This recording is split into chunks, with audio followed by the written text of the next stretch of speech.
Hi, my name's Lisa Rainey, and I'm going to be doing a oil Tidepool painting. So I'm going to kind of walk you through what I have for supplies. Right now we're going to be using a 12 by 16 canvas. I have my palette. These are the colors that we're going to be using today. I've got my lemon yellow, cad yellow medium, cad red light, quinacridone red, alizarin crimson, yellow ochre, terra rosa, and I also added a little burnt sienna because the terra rosa is pretty strong. We have cobalt blue, ultramarine blue, and viridian green with white.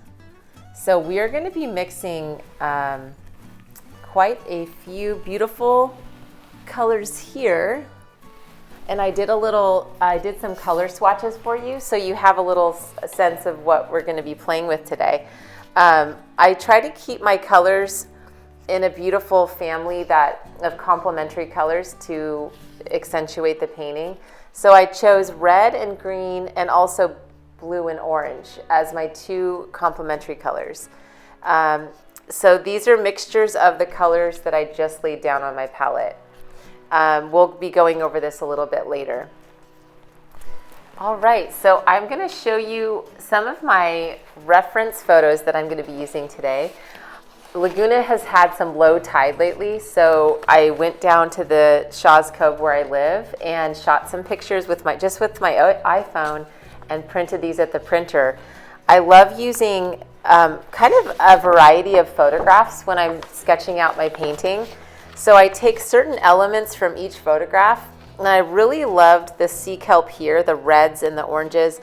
I love these rocks with different shapes and this kelp kind of curving through. I loved the grass, so it's got the greens and the reds, and then you've got also some oranges and blues. I decided to use this rock to bring into the focal point because this rock has so many beautiful shapes and designs. So I'm going to be using these two as my reference. And I also have the finished painting that I finished a while ago. This is again in oils, and I used a Raymar canvas. It's a canvas board, and I really love Raymar, but you can use, there's many different brands that you can choose from.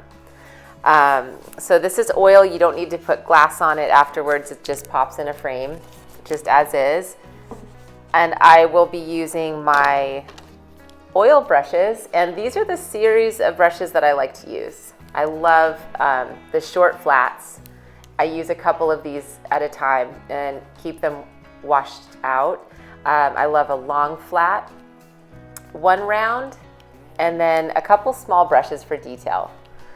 I also love to use my palette knife to mix my colors. And as you can see here on the side, I have a lot of different mixtures of my paints that I just showed you. So without further ado, let's begin. This is my first initial sketch that I did in just a light sketch with my small brush. And I really love to use usually just a light yellow ochre. And I just go in and draw the shapes that I have on my picture. On this particular one, I decided to use green for the grass. I used yellow ochre for the rocks, and then some browns for the red sea kelp, so I can kind of see the difference between each section. If you're kind of confused as to how to start your drawing, I tend to fold my picture into 4 sections. And that way, when you end up drawing your picture, it's a lot easier to look at the shapes. So you've got 4 sections to work with, and sometimes I will grid my canvas into 4s as well. So when you're drawing each section, it's a lot easier than drawing the entire picture together. So that's just something that'll make it easier for you. Let me begin just kind of redrawing a little bit of my picture. I'm going to use this. This is my main photograph, and then I'm actually swapping out this rock. Okay, so that'll be my main rock here. I wanted it to be more colorful. I kind of want to lead your eye to this area over here. I'm not going to put it directly centered. Usually you want something offset to either one of these four corners. So I'm going to put my rocks maybe up here a little higher, and then I can change the kelp. You can change anything in the photograph as you go. Okay, so before we do our block in, let me just re-sketch over the areas I drew so you can see. I'm going to grab some yellow ochre and a little bit of yellow. You've got your medium. I use either safflower oil or linseed oil, and I have a little cup right here. And then I also have my turpentine. I use gamisol, so you can use this thinner or you can use your medium to make the paint flow a little better. So I've got a nice drawn area here, and I'm just kind of looking at the photograph, and it comes in as a diagonal line, and you want to just keep it really simple. You're just putting in the main shapes. So this area is going to be a dark shadow. That's why this area is a little darker. I darkened this left side here, and then the yellow ochre is where it's going to be lighter. These beautiful rocks that I put in, I just put two and I moved them up like I told you. So, and it's nice to change the shape of the rocks so they're not exactly the same size. Makes it way more interesting.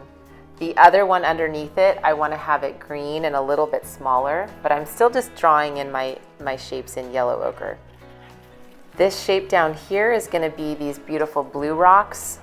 So you can add a little blue into your yellow ochre if you want to show yourself the color change. And that's just going to be a little shadowy in here. It comes right up against this grassy area. This whole thing's going to be dark. And then the next part I drew in was a little brown and pink. So I used a quinacridone red and a little yellow ochre and a little brown. So you can just draw in what colors you're going to actually be using so you don't get confused. So this is going to be a very beautiful reddish brown kelp. And you can have a lot of fun with these colors. There's yellows in here, there's pinks, there's reds, and you can even see some oranges at the end when we're going to lay in our details.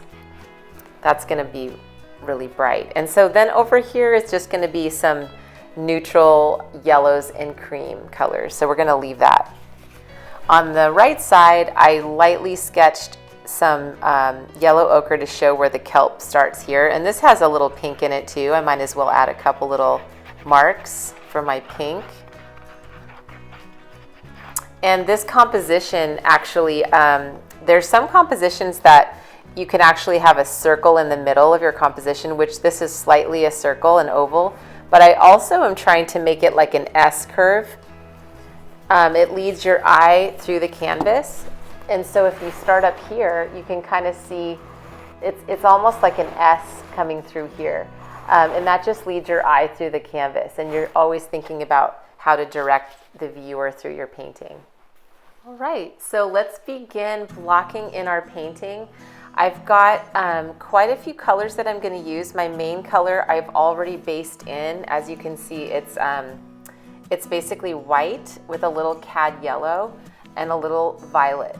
So it's got a nice tone to start with, and I toned it with kind of a larger brush. That's already been toned. I sketched in my design. So now what I tend to do is I like to block in the bright colors underneath first as a wash, and then I build up the darks and lights on top of that. So I choose, my first one I want to choose is maybe my yellows and underneath my greens, and my yellows underneath my oranges. All right, let's start blocking in. Grab your short flat brush. This is a size I love to use. This is a great size. You can use a little bit of your thinner. Just grab a little of your turpentine. And I've already pre-mixed some of my colors that we were going to use. So go ahead and mix a little bit of your cad yellow medium with a little bit of your viridian green. And you're going to get almost like kind of a nice light green to start with. I'm just going to lay this in where the grass is going to be. And I just want this to be underneath. So you can do this pretty thin. You don't need to use too much paint on this part. You're just using a thin wash to block in your shapes. This is where all the grass comes right over to the rocks. Now this rock was going to be green, so I'm going to add a little light green into this rock here. And then we've got a little green over here. Some grass coming in on the side. Have fun with it. The tide pools are just so beautiful, and they flow, and there's water, they're underneath the water, so you can almost use a watercolor effect with your turpentine. If you want to make your paint a little thinner in areas and thicker in other areas, you can play with that. All right, so we've got done with our greens. You can wash your brush out or start with a new brush. Always make sure to clean your brush in between colors, because you don't want to muddy your colors. So just clean it really well. I usually use one brush a lot of my painting, so you don't need to have a million brushes, but you can if you like. So now I'm going to block in some of these nice warms throughout the picture. That's a yellow ochre with a little yellow, cad yellow with white. And then there's some nice warms in the rocks too. So let me we've got some yellow ochre mixed with yellow, and then a little yellow, cad yellow with cad red. So grab your turpentine again, thin your paint. Let's just do a nice thin wash. This gold color is going to shine through. You can just cover your whole rock. Also on the side here, it's a nice warm yellow underneath. See, it's a little dark, so I might add a little more white to this, just a touch of white, and that will just lighten it just a little bit. I tend to really punch my colors because I love color, and I love to accentuate color in my flowers that I paint, and even in portraiture. So with the tide pools, I can't help myself. Finish that block in. There's a lot of nice golds over on this left side too, so I'm going to go ahead and block that in. You can scrub with your brush. Sometimes it's easier to hold your brush like this with your thumb and your finger on the top. It gives you a little bit more stability when you're blocking in. Instead of holding your brush like a pencil, it's much easier to grab it from the end. So I've got that blocked in. Let's see, I think I've got a little bit, it's a little lighter here, so I'm just adding a little white to my mixture. This is darker because it's a little bit more rocks, and then this side has got more white. Go ahead and block that in too. You can blend those two together on the center section. And I love to see my drawing underneath, so I'm going to leave those lines just showing. I just love seeing the process through my painting. There's a nice opening where you can come through here, and then if you want to leave an exit point here or an entry point here to your painting, you can leave this open, or you can just curve the kelp around and it'll swing your eye around. Now I'm going to move to my pinks, so go ahead and mix a little bit of your quinacridone red and a little bit of your Terra Rosa brown. So those two colors make a really beautiful pink brown, like this. If you need a little more pink, add a little more quinacridone, and then you're going to add a touch of white. Grab some turpentine and go ahead and base this in. We're going to come back into our lights and darks, so you're just mainly blocking in the main shapes first. Again, I'll hold my brush by the handle, and you can scrub out to the side if you want to create some texture of the kelp.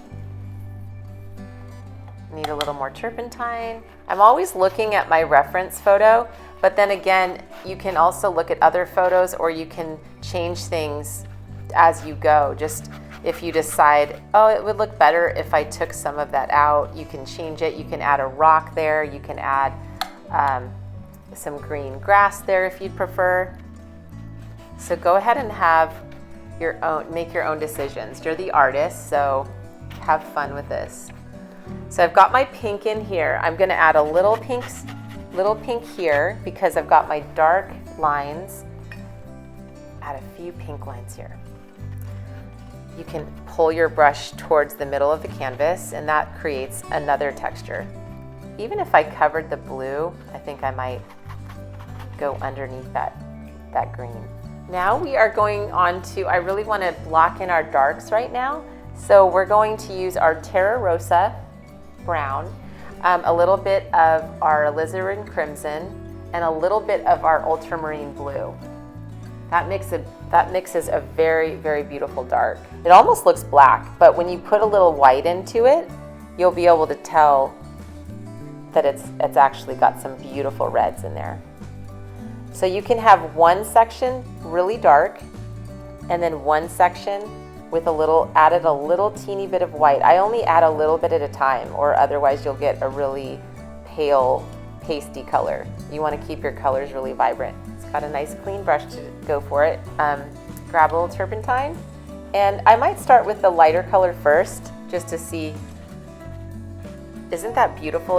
I mean, it's just that Terra Rosa color is really pungent, and then the alizarin crimson's a very rich red, a dark, dark red. So pull it into that nice salmon color that we have, and then we're going to go even darker. But first we're going to just lay this color in. Right underneath the grass is where you want all these beautiful shadows. So I'm going right up against the grass. There's some really rich shadows down here. So the red, even though it doesn't look red, it's still in the red family. And so when you've got reds and greens on your painting, it just makes the greens pop. It makes the colors vibrate together. So you've got your complementary palette right here. Go ahead and lay that whole thing in, and instead of leaving an opening down here, I think I'm going to close that, just make it round up from the bottom. So grab some of your darkest dark color that we mixed, alizarin, Terra Rosa, and a little blue, and just block that bottom in. I think that will look really beautiful. It'll move your eye around the canvas. And then as we go here, go ahead and add your dark right at the bottom. There is a little bit of texture and dark here at the very corner too. I might add a little bit in there. The rocks have a lot of texture, they have a lot of moss, they have a lot of different variations, so you can just layer and layer and layer. So this is just our first block in. Over here, I might do a little shadow, a little darker right underneath by these beautiful yellow and green rocks. This section is a little blue, so I'm going to clean my brush and grab my blue mixture that I pre-mixed, which is ultramarine blue, a little cobalt blue, and a little white with orange. So the reason I use orange, it's across the color wheel, and so if your blue is too bright, you definitely need to knock it down a little bit, so you use the opposite color on the color wheel to make it more neutral. All right, I'm gonna add, actually now I'm going to put in just the direct Terra Rosa color on top of my layers here.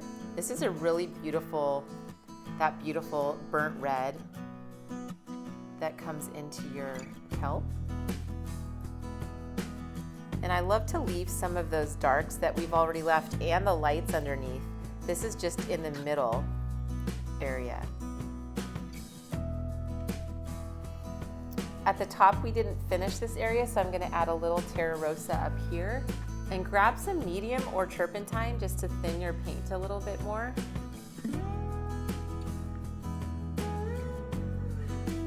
You'll begin to see the colors mixing together as you paint on the canvas, which is really fun. I try not to blend too much. You want your brush strokes, the layers on top of each other, to blend themselves. So it keeps your colors clean. All right, we've blocked in there, and now we're gonna grab some of our blues that are in this area right here. We've got some ultramarine blue, cobalt blue, and a little alizarin crimson or brown or red brown. That mixes a nice dark gray blue. So go ahead and clean your brush in between your color changes.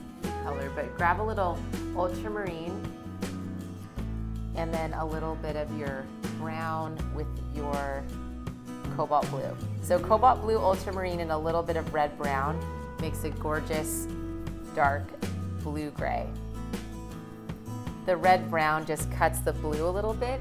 So this is a great dark also to go into your grassy area, and just any areas that you see that are actually look black in the photograph, it's actually not black. I tend not to use black. I mix my own black, so it just doesn't kill the color. So the darker colors on your palette would be the ultramarine blue, alizarin crimson, or a little terra rosa red with maybe a little viridian green. And so that ends up being your darkest darks on the canvas. And I'm just gonna lay those over my reds. And if you wanted to smooth out some of your lines, you can. I love to see the brushwork, and as you go from thin to thick, it's called fat over lean. So your thin washes are actually your lean washes, and then as you build up your colors, it's the fat, meaning thicker paint. So you're just gonna add more thick as you go. And then you can see here, there's a little shadow underneath the grass here, and then right above that rock. So we're just gonna add some darks. As the blue rock shows after the shadow is in, you can lighten your blue a little bit. Go ahead and wash your brush, and then just grab a little more cobalt blue into that mixture with a teeny bit of white, just a little touch of white. So now your blue is just a little brighter, and then probably a little bit more white. You want it not to be screaming at you blue, but just a little more of a neutral gray blue. And that's what that red does with the blue. It's really pretty. So I'm just gonna wash that in here.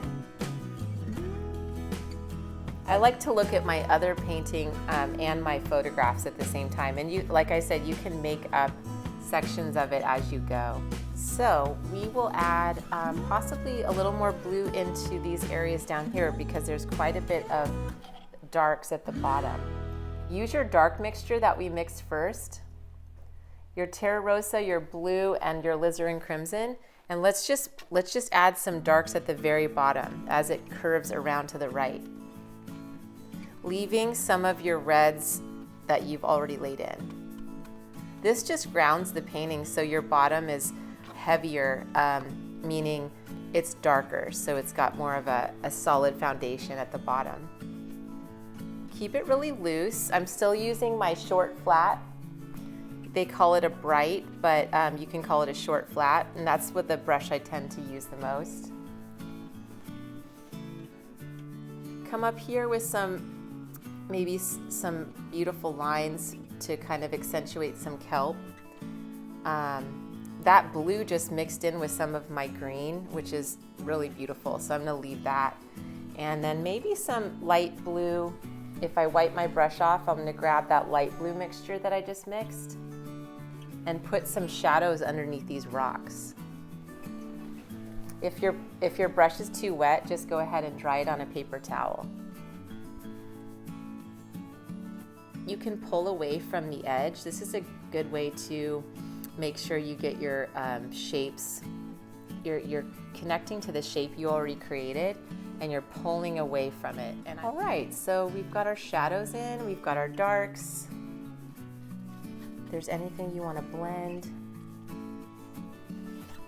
I think I might come in here with a little bit of some more red violets. So let's wash our brush. I think I added some blues and some quinacridone reds. I mixed that on my other palette, so that's almost like a pink purple. And see how it's a little more pink than this Terra Rosa color, but I still want to add a little bit of that into this. It's a really strong color, so just add a little bit.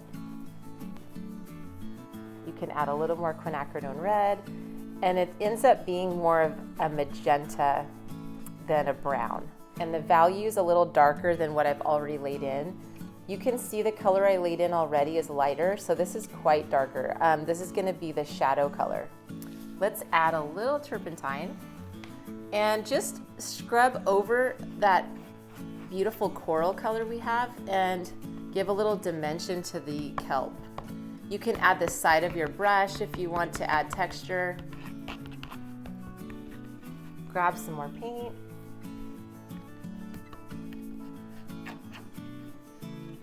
And that just gives a little bit of shadow in there.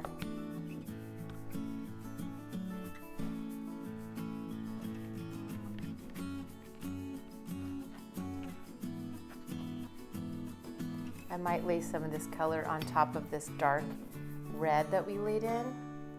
You can just pull some pinks on top of that. If you do it gently, it won't pull up your colors. That's what this brush is good for. You're flat. If you want to lay on color on top, this won't pull off your paint from underneath as much.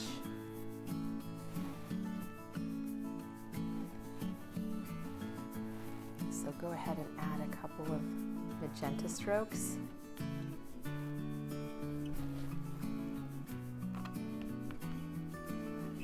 Okay, I love this kelp coming into the image here, and it's kind of directing your eyes to these rocks.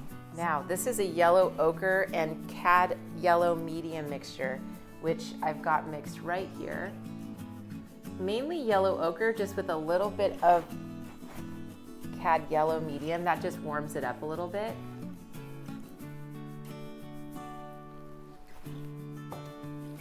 So that's the color that I mixed, and you can change it a bit throughout. I don't want it to be all this color, it's just that's the main color that I'm going to use. And then you can use browns on the shadow side. There's usually a light and a shadow side in your painting, so I try to figure out where's the light coming from. As I look at this, obviously it's probably hitting from up top, but it is casting shadows under the rocks, so if there is a direct light source, you want to know which direction it's coming from. Let's just play with the yellow ochre and just let this seaweed swirl around. Maybe I'll bring it kind of like an S shape.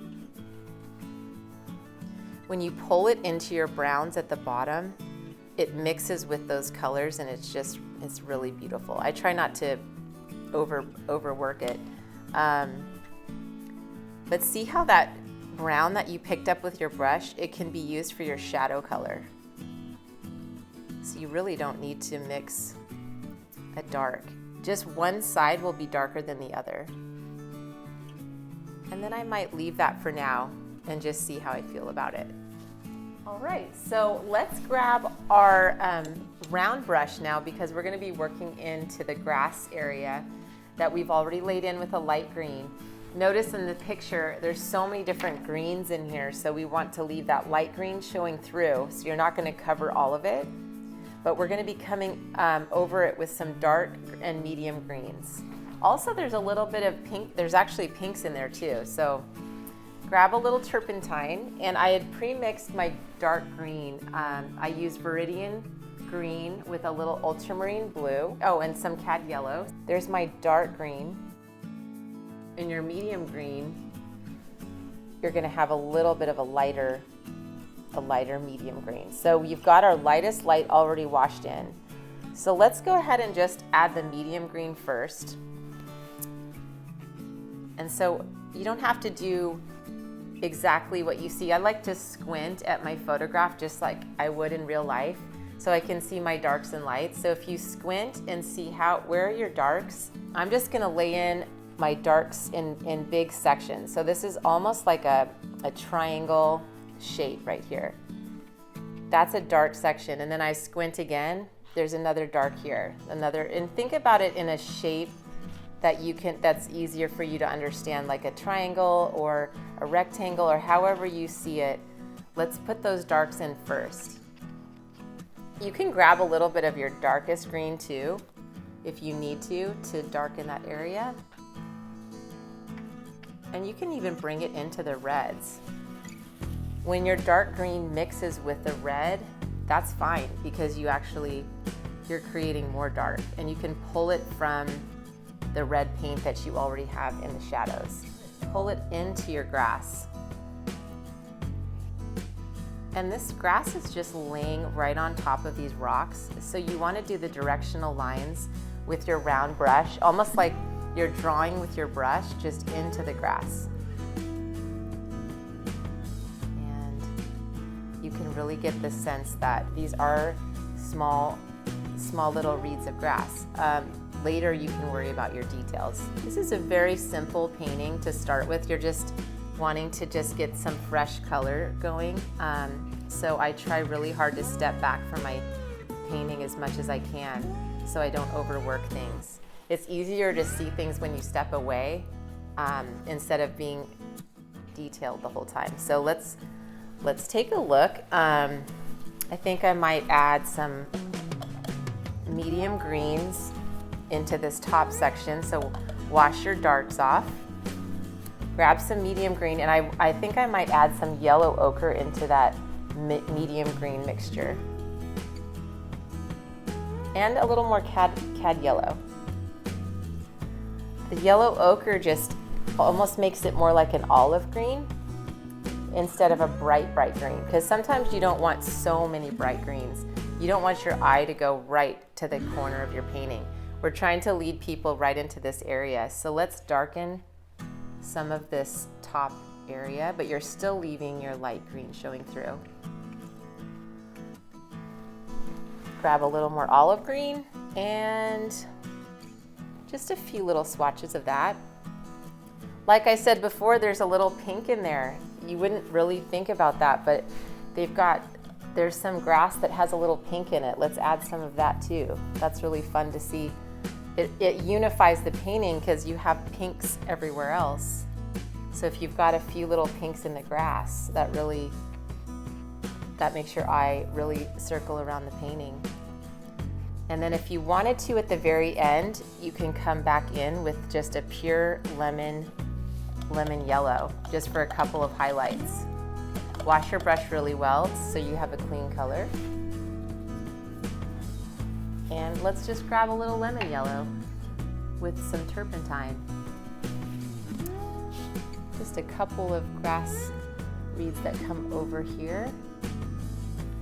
You can always grab a littler brush as well, but I like to use the bigger brush so that I don't get too detailed. I'm holding my brush at the bottom of my handle so it's easier to grip. That's looking good. I'm liking it. So now we can come into our area here where we're going to detail our rocks. So since one of our rocks is green, let's use the green mixture that we just mixed. And it needs obviously to have a dark and a highlight. So I'm going to darken the bottom with that dark green and my middle green mixture together. Let's just put a little dark here at the bottom. And then you've got that nice light green showing through. I think I might add a little bit of yellow ochre and cad yellow medium to the top, so you can have almost some browns showing up. And the rock is textured, so I might even just texture it with a little red, a little yellow just on the top, but I'm leaving some of that green popping through. Just really simple, something just really easy and simple so you don't have to overwork it. And now when I look at my yellow rock, this is originally the one that I liked, but I really love that warm color.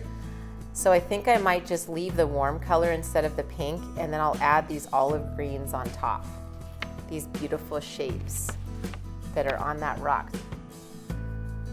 Some brown into my yellow ochre, and then a little bit of green. So we've got burnt sienna, viridian green, and then yellow or yellow ochre. It makes a beautiful olivey green.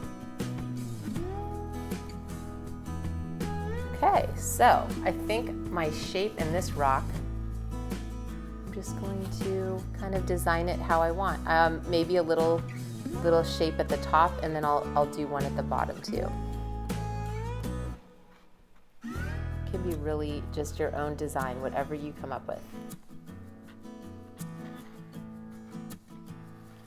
Some of the rock has some dark, so I'll add some of that dark green into it with that ultramarine blue. Let's add some darks, maybe some spots of dark. Almost looks like an Easter egg.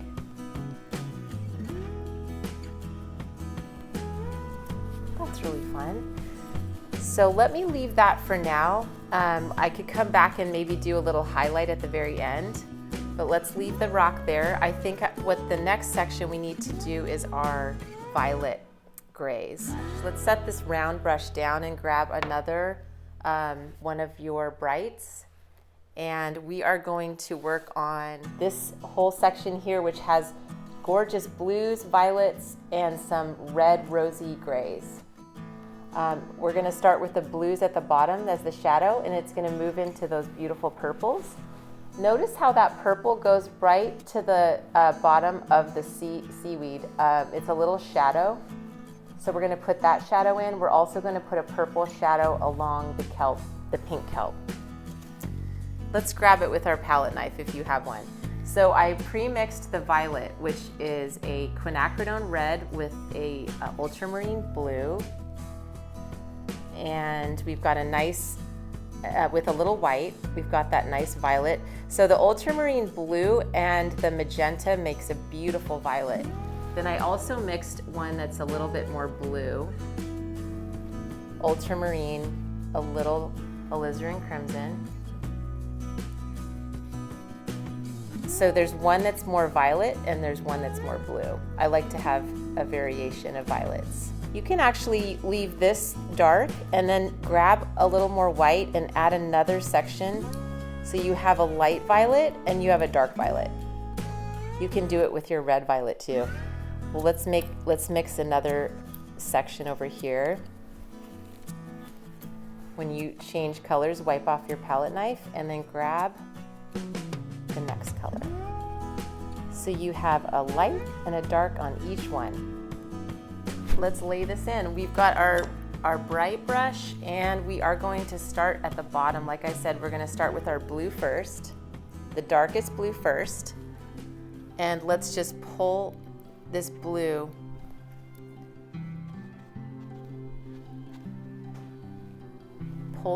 in, and it's just going in the direction of the seaweed almost, to almost like create that water effect. As we move up the canvas, I'm just going to lighten the color. So wash your brush. Let's grab the lighter violet, pull that in. And like I said, let's do that shadow on the left of the seaweed here. It looks like the seaweed is laying on the seafloor when you put that shadow in. And then I'm going to wash my brush again, grab my magenta violet. Let's add that over here. And I added a little more turpentine this time just to make it flow a little easier. And then the lighter violet at the very end. And I think I might even add a little more white to this so I can mix it into my gold color at the top. See how I'm trying not to mix my colors together? I'm keeping it separate so all the colors are really fresh and they stay clean.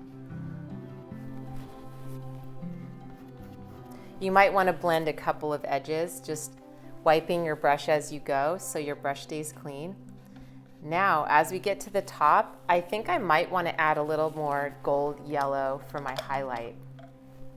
So let's add cad yellow medium and a little bit of white.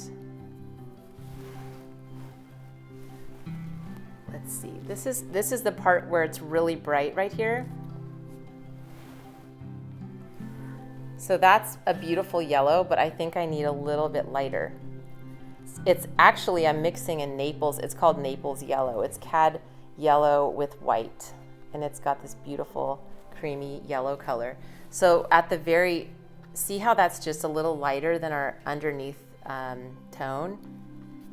This is where you're leading the eye, so you want your highest highlight and your brightest colors at this spot right here where you want everyone to look. So let's put some of that highlight color in.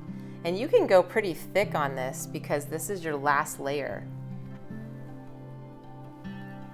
All right, maybe down here I'll add a little more. If you get thick at the end for your highlights, if your washes underneath are thin, then it doesn't pull up your paint. So when you add your thick paint, this is the fat over lean that I was talking about. Look at how thick that brush stroke is. So this is your thick paint over the thin wash. Some of my canvas is showing through here, but I actually like that. And I think this part might be a little distracting here. So I just want to blend this out a little bit so it's not going to cause my eye to come to this section. So you can take a dry brush, take the paint that's already here, and just kind of blend it out a little bit so that color is not too yellow. And that's a little bit what the rock looks like actually. It's got some, maybe I'll use some of my mossy green, and you can almost add some moss on top of this rock with your round brush. This is where I like to look at my palette and see what mixtures that I have that I can add to my painting. So I definitely love this olivey color. Still, it's still pink there, but you can add that right on top. And then I think I might add some also with a little green to this seaweed right here. So you can kind of detail, have the seaweed lines come out a little bit more. I think I do want to add that highlight onto that rock for my dramatic ending. Let's grab some lemon yellow and a little bit of, maybe a little bit of white.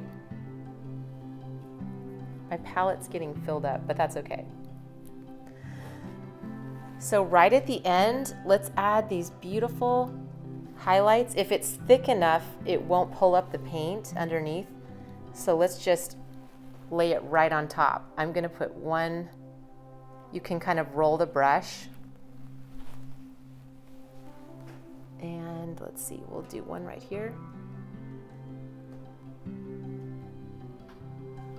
I like that shadow underneath the rock, so it gives a little full dimension. So here's another little highlight, and maybe I'll just do a couple little spots on this green rock too.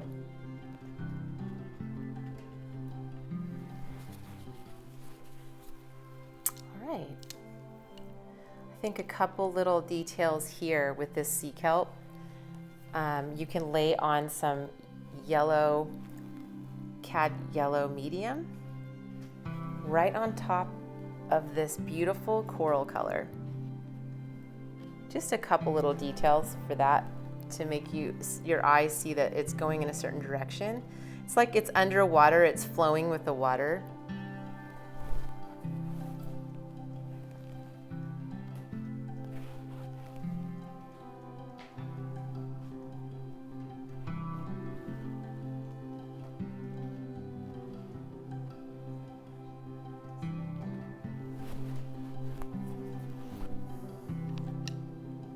And then maybe for this underneath section here, I'll add a little bit of violet. A couple little highlights. All right, everyone, I am liking this painting now as I look at it. I really always strive to be more abstract and loose, and I just love the looseness. I love the color palette, and I want to leave it to dry for now, and it's probably going to be done. So this will be my finished work, but you guys can take this further if you like by adding some details if you like, or you can leave it very loose and abstract. This is an example of my painting that I did last week. So I just added a lot more detail, color, patterns in the rocks. Like I said, you're the artist, so take it as far as you like. Leave it as abstract or detailed as you like. So enjoy your tide pool painting, and I'll hope to see you soon. Thank you.